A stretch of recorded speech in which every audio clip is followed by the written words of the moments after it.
Hello everyone, আসসালামু আলাইকুম। Welcome back to my new page Fatema cooking blog.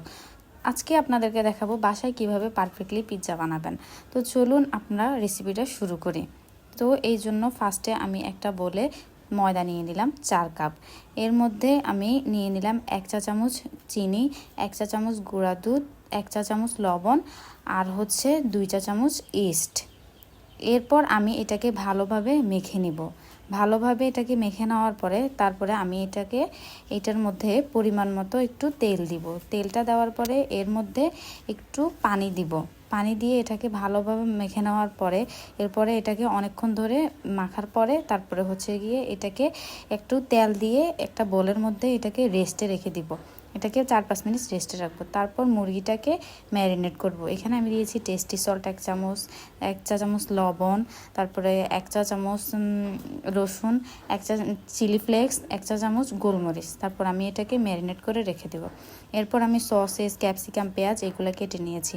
এবার এগুলাকে ভালো করে ভেজে নিব।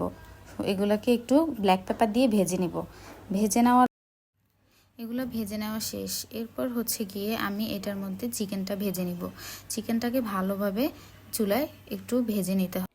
এবার আমি চিকেনটাকে ভেজে নিয়েছি। এরপর 4-5 ঘন্টা রেস্টে থাকা এই ডোটাকে এই ডোটাকে আমি একটা ফ্রাই প্যানে নিয়ে হাতের সাহায্যে মেলে নিব। এরপর এটাতে কাঁটা চামচ দিয়ে কতক্ষণ ছিদ্র করে নিব। এরপর এখানে আমি টমেটো সস দিয়ে দিব। টমেটো সসটা ভালোভাবে পুরাটা মেখে নিব। ভালোভাবে মেখে নেওয়ার পরে এর মধ্যে আমি চিজ দিয়ে দিব। চিজ একটু ভালোভাবে দিতে হবে। চিজটা দেওয়ার পরে আমি এর মধ্যে চিকেন দিয়ে দিলাম। চিকেনটা ভালোভাবে পুরাটা সুন্দর করে দিতে হবে। চিকেন দেওয়ার পরে এবার আমি পেঁয়াজটা দিয়ে দিলাম। পেঁয়াজটা ভালোভাবে পুরাটার মধ্যে সুন্দর করে দিতে হবে। দেওয়ার পরে এরপর আমি সসেসটাকে ভালোভাবে পুরাটা পিৎজার ডোটার উপরে সাজিয়ে নিতে হবে।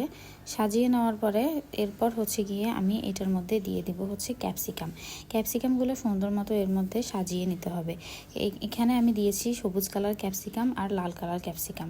এভাবে সুন্দর মতো পুরো সবগুলা ক্যাপসিকাম ভালোভাবে সাজিয়ে নিতে হবে। সাজিয়ে নেওয়ার পরে এর মধ্যে আমি দিয়ে দিলাম চিলি ফ্লেক্স দেওয়ার পরে এরপরে উপরে আমি দিয়ে দিলাম এর মধ্যে সুন্দর করে চিজটা দেওয়ার পরে এরপর আমি চুলায় বসিয়ে দিয়েছি। চুলায় বসিয়ে দেওয়ার পরে এটাকে 15-20 মিনিট রাখার পরে দেখুন আমার পিৎজাটা কি কালার অ্যান্ড এত ক্রিমি হয়েছে, দেখতেই কি সুন্দর লাগছে। দেখুন গাইস, দেখুন আমার পিৎজাটা এত ক্রিমি হয়েছে। তাহলে আপনারাও বাসায় বানিয়ে ফেলুন গ্যাসের চুলায় একদম পারফেক্ট হোমমেড পিৎজা। গাইজ, আমার পিৎজাটা কেমন হয়েছে তাহলে সবাই কমেন্ট করে জানাবেন। আর আমার পেজে লাইক, কমেন্ট, ফলো দিতে ভুলবেন না। অবশ্যই সবাই লাইক, কমেন্ট, শেয়ার করে আমার পাশে থাকবেন এবং আপনাদের উৎসাহ পেলে আমি আরও নতুন নতুন ভিডিও বানাবো। আল্লাহ।